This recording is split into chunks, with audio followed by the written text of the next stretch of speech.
Dear colleagues, it's a great pleasure to introduce Hema Meyer. Hema Meyer is a third-year resident in our department. She started her training in the Hospital of Glarus and recently joined our team. Today she will be talking about a very broad and very common topic in pelvic floor disorders. Because it's a very broad disease, she will focus on the main and important topics. Now I wish you a very nice talk. Enjoy. Thanks a lot for this kind introduction. It's an honor for me to present today's topic, which is the pelvic outlet obstruction and rectal prolapse. For the beginning, I will give you a short overview about today's content. I will speak about the defecation physiology. Then I will define the pelvic outlet obstruction and give a short impress of the symptoms. We will move on to the etiology and the diagnosis, and then to the classification of the pelvic outlet obstruction, and move into the functional disorders and mechanical disorders. And then I will focus on the internal and external rectal prolapse and its surgical treatment.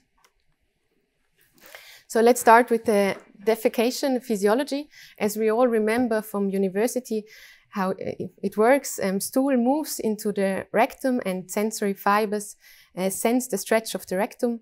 Then the cerebral cortex leads to a relaxation of the internal anal sphincter, which leads then to an efferent impulse and which contracts the left colon and rectum and relaxes the external anal sphincter, the puborectalis muscle, which is shown here in this picture, and the pelvic floor.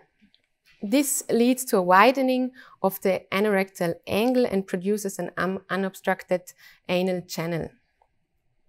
We can suppress this reflex by a volunteer contraction of the external anal sphincter, the puborectalis muscle, and the pelvic floor. Any disorders of this defecation process are called pelvic outlet obstruction. The chronic constipation can be divided into three subtypes, which are the irritable bowel syndrome, the motility disorders, and the pelvic outlet obstruction, on which we want to focus today, which is present in 13 to 50% of constipated patients. As I said already before, the pelvic outlet obstruction is a very broad term to describe conditions of patients with defecatory dysfunction. And there are many synonyms in the literature, such as the rectal outlet obstruction, the evacuatory dysfunction, and obstructed defecation syndrome.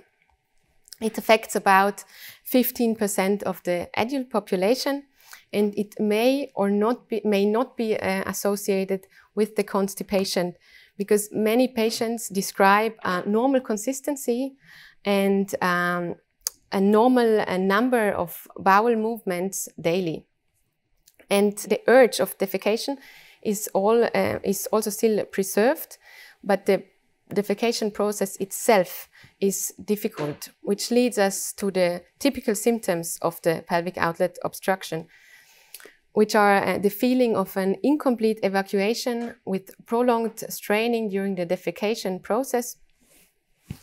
Many patients report the need for digital manipulation or perineal massage to evacuate the stool. The dependency on enemas and as well fecal incontinence is described in these patients. There are mostly affected women by these symptoms, and with a proportion from 10 to 1. And this might also be due to a cumulative nerve damage from childbirth, with an elongation of the pudendal nerve during the childbirth, which can lead to a neuropathy and a muscle atrophy, and also the endopelvic fascia can tear during this process. This leads to a descending of the levator's plate and a widening of the urogenital hiatus. Then further valsalva pressures are then deflected downwards and outwards and create stress on the pelvic organs. And general risk factors for pelvic outlet obstruction are collagen deficiencies and rapid weight loss, then chronic and repetitive increase in intra-abdominal pressure in patients with obesity or chronic cough. If a patient comes to see us with chronic constipation, we will do a first initial evaluation, as always, with the patient history, including the frequency, the consistency of bowel movement, and especially also medications such as opiates, which are taken. Then we do an abdominal examination, a pelvic floor examination, and a proctoscopy. And then there are further evaluations we can do, but there is one we have to do because it's very important to obtain a colonoscopy in patients with constipations to rule out an underlying malignancy. Then other evaluations are the mandatory, the defecography, which is performed with MRI in our department, and colon transit study, and the electromyography. Now I move on to the causes or underlying pathologies for the pelvic outlet obstructions. And now I want to ask my colleagues, do you know any underlying pathological findings for pelvic outlet obstruction?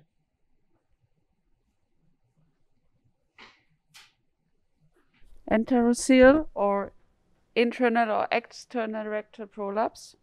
Yeah, perfect, exactly. We can divide it into mechanical and functional outlet obstruction. To the mechanical, there are the enterocele, the rectal intussusception, also known as the internal rectal prolapse, and the external rectal prolapse. And the rectocele can be also part of the mechanical outlet obstruction if it's symptomatic.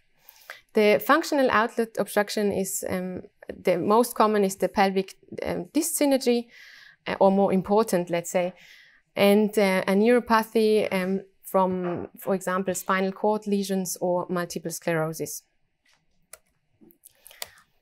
There's a study from 2014 that reviewed 300 patients with symptoms of pelvic outlet obstruction who underwent conventional video defecography, and they analyzed the pathological findings. And what we see here is that the rectocele, the intussusception, and the descending perineum syndrome were the most common found pathologicals. And it is very important at this point to mention that these pathological findings do not occur alone. They very often come with a combination of many of them, or at least two. We move on to the functional outlet obstruction. Here I want to focus on the pelvic disc synergy, which is in the, described in the literature also as anismus, puborectal syndrome, spastic pelvic floor syndrome. And it results from an inappropriate or paradoxical contraction of the puborectal sling and external anal sphincter during the defecation, resulting in obstructed defecation. Typical symptoms are the excessive need to strain, incomplete evacuation with the need of digitation, as we heard before, pain, and abdominal bloating. The diagnosis is obtained by anal manometry, which can also be added with a balloon expulsion test. This test is a test where 50 milliliter of balloon with 50 milliliters of water is placed into the rectum on a catheter, and then the patient has to evacuate this balloon. And if he fails to evacuate the balloon, it's likely to have a disc synergy. The therapy of the pelvic pelvic disc synergy, the gold standard is the biofeedback. Biofeedback is basically a therapy with the goal of retraining the normal pelvic floor function. And there is a randomized controlled trial from 2006 by Chiaroni et al., where the biofeedback was compared with laxatives, and it was shown that biofeedback was superior to laxatives. And it led to an improvement of about 80% of the patients, which hold on for at least 2 years. In rare cases, we can also use the Botox treatment for the pelvic disc synergy. However, it has only a short-term cure rate of about 50%, and the side effects can be a transient anal incontinence and hypotension. Now I want to move on to the mechanical outlet obstruction. I want to define you the rectocele, which is a herniation or bulging of the anterior rectal wall and posterior vaginal wall into the vagina. The straining results into bulging of the rectocele, and it, as we can see in the picture, and the stool will be directed into the rectocele instead of the anal channel. This leads us to the typical symptoms, which are obstructed defecation in 75 to 100%, manual assistance, rectal pain, rectal bleeding, and incontinence. The rectocele is uncommonly isolated. It's only in about 10%, but it usually coexists with the internal rectal prolapse in about 80%. And the diagnosis is done by defecography. The enterocele is a herniation of the peritoneal sac between the vagina and the rectum, and it may contain either sigmoid or ileum, and it's then called sigmoidocele or enterocele. And symptoms are again pelvic pressure, outlet obstruction, and feeling of prolapse. And here I have a short video of a MRI defecography. And again, I want to, after the video, ask my colleagues, what can you see here?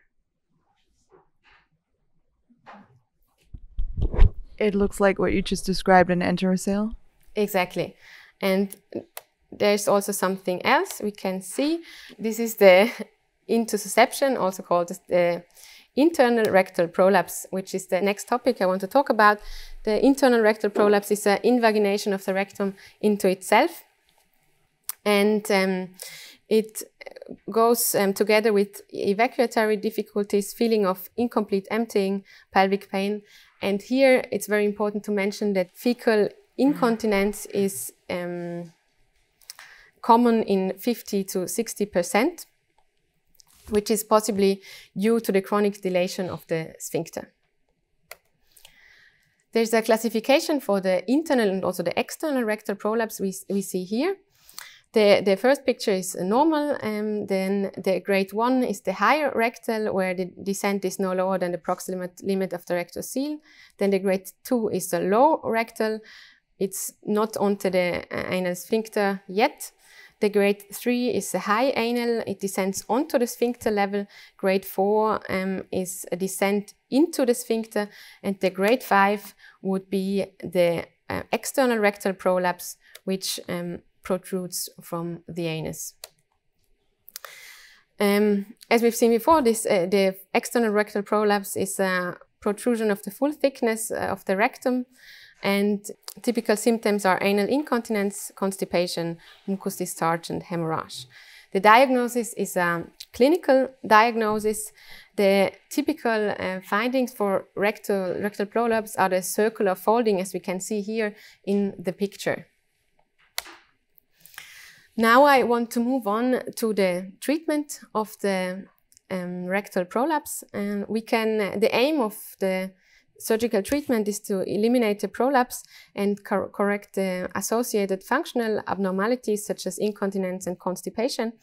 And this goal can be achieved by fixation of the rectum to the sacrum or resection or plication of the redundant bowel. The approach can be, as you see here in this graph, abdominal or perineal, and the abdominal procedures seem to result in lower recurrence rate compared with the perineal procedures. And as we don't have enough time, I will only focus on 3 common surgical procedures. The first would be the Delorme's procedure, which was prescribed in 1900.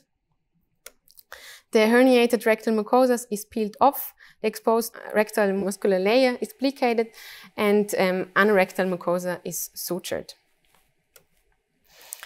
And this is suitable for patients with a short segment prolapse and fits especially for elderly and high-risk patients. The mortality is below 5%. Recurrence rates are between 8 to 38%. And there's an improvement in continence and in about with up on to 88% and incontinence until 100%. The next procedure I want to focus on is the Frykman-Goldberg resection rectopexy, which was described by Frykman in 1955. This procedure combines a sigmoid resection with suture rectopexy. The rectum is elevated as high as possible, and then the sutures are placed prior to bowel resection and tied after colorectal anastomosis. It's a very successful treatment with an improvement in incontinence with about 61 to 100% and improvement in the constipation for 63 to 100%. And the last procedure I want to talk about is the horse procedures described in 2004. It can be performed laparoscopically. We perform it routinely with the robot. I have some pictures here. The deepest part of the Douglas is incised and the rectovaginal septum is opened. The right hypogastric nerve is preserved and a mesh is sutured to the anterior rectum and fixed without traction to the promontory, as we can see here. And then Neo-Douglas is reformed. This would be the final picture. The outcomes in ventral mesh rectopexy are very good. This is probably why it's the typical standards in many centers for fit patients. The mortality rate is low and the recurrence rate is under 8%. And there has been shown an improvement in continence in 67 to 93% and an improvement in constipation in 59 to 75%. Now, I want to move on to the last page and go for a quick summary. As we heard, the pelvic outlet obstruction is a very broad term of functional and mechanical conditions leading to obstructed defecation. We heard about the internal and external rectal prolapse, which can be treated surgically by perineal procedures after Delorme, for example, anterior resections with rectopexy with Frykman-Goldberg, the ventral mesh rectopexy, and abdominal operations result in lower recurrence rates compared with the perineal procedures. Thank you.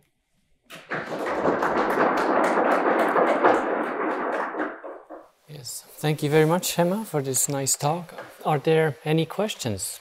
Thank you, Emma. Very good. I learned a lot. Very nice presentation. Obviously, it's very prevalent, 15% of the adult population. So this is a huge healthcare problem, I guess. Also, probably many patients do not talk about it, I can imagine. This is not an easy topic for many people. Maybe women are better than men for that. I don't know. But the question that I have is probably if they go to the house arts, to the general practitioner, or they talk around, what are we doing in terms of information to make sure that this patient can relatively quickly go to the specialist and not maybe see someone who has not much experience, do not the optimal treatment, and that can go long because they will not go by themselves to a specialist. Yeah, very, very good topic. Thank you very much for this question. Indeed, it's a very common disease. It's probably much more common than we think. And a lot of patients with symptoms of constipations that are treated with laxatives do have an underlying disease, as we have seen just in this talk. It's very important to be aware of the disease, to make aware our primary care physicians. A lot of those patients also present at their gynecologist. So therefore we have our pelvic floor board and our pelvic floor center that we discuss those patients on a regular basis. And very often patients with problems in the anus and also problems in the gynecology field have symptoms that belong to the same problem, and we often treat those patients together as well. So that's a very important topic to make aware everybody who's involved in the treatment of those patients. Very nice presentation. Thank you very much. I think one note that I'd like to make is that there's an abundance of patients with these problems. Constipation is very common. Most of these patients are just getting laxatives for their entire lives. Some end up in specialist clinics such as ours. And our role in this is mostly to identify those patients who will benefit from surgery. Due to the frequent type of these symptoms, it is difficult for us to identify those patients who will effectively benefit from a surgical procedure, because many of the patients actually will not, because they more have a functional disorder rather than an anatomic one. And for us, it's really important to have a standardized diagnostic workup that was nicely shown with MR-defecography, colonoscopy, and also the anorectal manometry, which we use on all of these patients. And then it is our task to identify anatomic conditions that we are able to correct surgically. And only those patients will finally benefit from surgery. And it's those that we need to identify in the entire large group of patients who present with constipation, and also the subgroup that presents with obstructed defecation syndrome. Yeah, thank you for this interesting talk. I also learned a lot. It seems that most of these conditions are degenerative and arrive once you have attained a certain age, and then you have a high prevalence of these problems. Is there any literature about prevention? What can we do, especially women, to prevent those kinds of problems? Good question. Not really. We know the risk factors: age, female gender, giving birth. Those are all factors that cannot be prevented. Of course, dietary measures that can be a factors, but it's also quite difficult to treat on a long-term basis. So I think from a prevention point of view, it's very difficult to approach that topic. But we can identify them early, not when they come with a full thickness prolapse. We can identify them early and correct the underlying disease. Absolutely, obesity is a general important topic in our society. Of course, that can be a preventive measure. However, it's not just an age disorder. That's really important to know, because the majority of patients that we treat for intrarectal intussusception are young females. So, and those are probably the ones that benefit the most from a surgical procedure, because intrarectal intussusception can be a fairly severe condition that can really impair quality of life.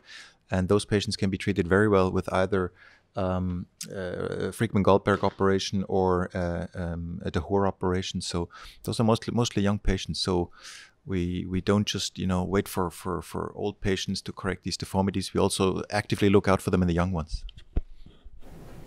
Okay, good. Thank you.